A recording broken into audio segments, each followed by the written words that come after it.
咱来看这新德市目前总共有5455支监视器，其中装伫咧公园内面的监视器，干来55支，比例只有1%尔。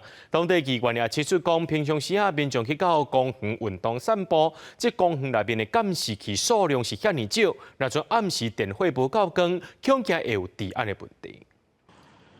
民众趁天气好来公园运动，阁有不少家长带囡仔来遮佚佗。不过公园内却拢无看到有装监视器，民众就惊安全上有疑虑。带囡仔去，若无监视器，万不离若发生啥物代志，要看要安怎才好，所以这会烦恼啦。这个监视器，公园还是有，这必须就是说设的位置要正确啊。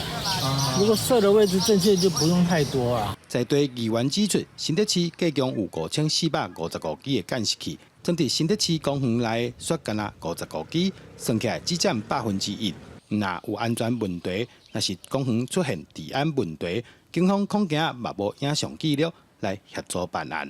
1%的监视器是跟公园有关，不过迄监视器呢，可能只是在路口，它还不是装在公园里面哦，所以。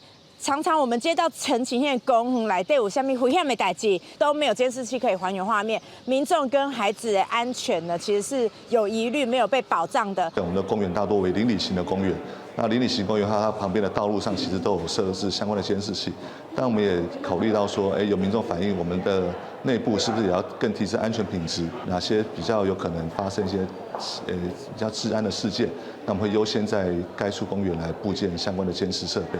新德市府回应，市府研究看卖，看怎增加监视器，目前会先加强警方巡逻，维护治安。市府也提醒家长，带囡仔来公园佚佗，要随时注意身躯边的状况，共同守护公园安全。记者杜君和新德报道。